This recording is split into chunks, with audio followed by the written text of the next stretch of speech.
வீட்டு அறை மட்டன் குழம்பு எப்படி செய்யுதுன்னு பார்க்கலாம்.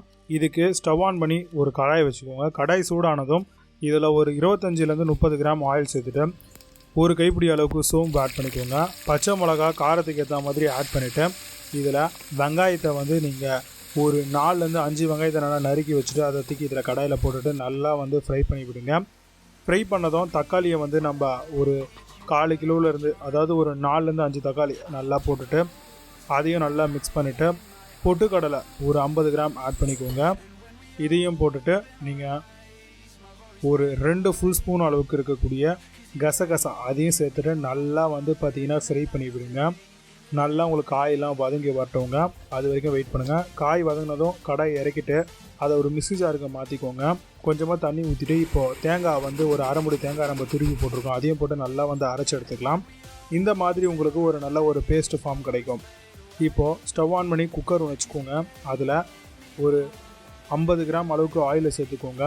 சேர்த்துட்டு பட்டை இலை, பட்டை, ஸ்டார் கிராம்பு, ஏலக்காய் இது எல்லாத்தையுமே வந்து போட்டுட்டு நல்லா மிக்ஸ் பண்ணிவிட்டு ஒரு கைப்பிடி அளவுக்கு சோம்பு ஆட் பண்ணிக்கோங்க. ஒரு 2லேருந்து 3 ஸ்பூன் அளவுக்கு இஞ்சி பூண்டு பேஸ்ட்டையும் சேர்த்துக்கோங்க. இதில் போட்டுட்டு நல்லா வந்து பார்த்திங்கன்னா வதக்குங்க. நல்லா வந்து பார்த்திங்கன்னா மிக்ஸ்அப் ஆனதுக்கப்புறம் இதில் 2 கீரின பச்சை மிளகாய் ஆட் பண்ணிக்கலாம். 1 கிலோ அளவுக்கு நம்ம மட்டன் கறி எடுத்துருக்கோம், அதை வந்து இதில் சேர்த்துக்கலாங்க. ஆக்சுவலாக இது வந்து மட்டன் கறியை வேக வைக்கிறதுக்கு தான் இந்த ஒரு ஃபார்மாட்டி நம்ம வந்து பண்ணிகிட்ருக்கோம். இந்த மட்டனை வந்து நல்லா வந்து மிக்ஸ் பண்ணி விடுங்க. இந்த ஃபார்மேஷனில் நம்ம உப்பையும் வந்து சேர்த்துக்கலாங்க. ஒரு ஃபுல் ஸ்பூன் அளவுக்கு தேவைப்படும்னு சேர்த்துருக்கோம். ஒரு அரை ஸ்பூன் அளவுக்கு மஞ்சள் தூளும் சேர்த்துக்கோங்க. மிளகாய் தூள் ஒரு அரை ஸ்பூன் சேர்த்துக்கோங்க.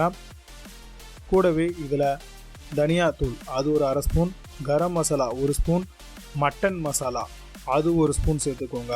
சேர்த்துட்டு நல்லா வந்து பார்த்திங்கன்னா அந்த கறியை வதங்க விடுங்க.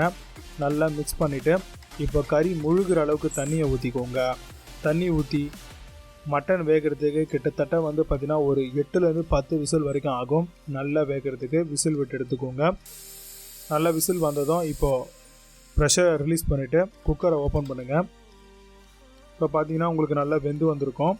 இப்போ இதை மிக்ஸ் பண்ணிவிட்டு திரும்ப ஸ்டவ் ஆன் பண்ணிவிட்டு இப்போ மட்டன் நல்லா வந்து கொதிக்குது இல்லையா, அந்த தண்ணியோடவே நம்ம அரைச்சி வச்சுருக்கக்கூடிய அந்த மட்டனுக்கான அரவை பேஸ்ட்டை வந்து இதில் சேர்த்துக்கலாம்.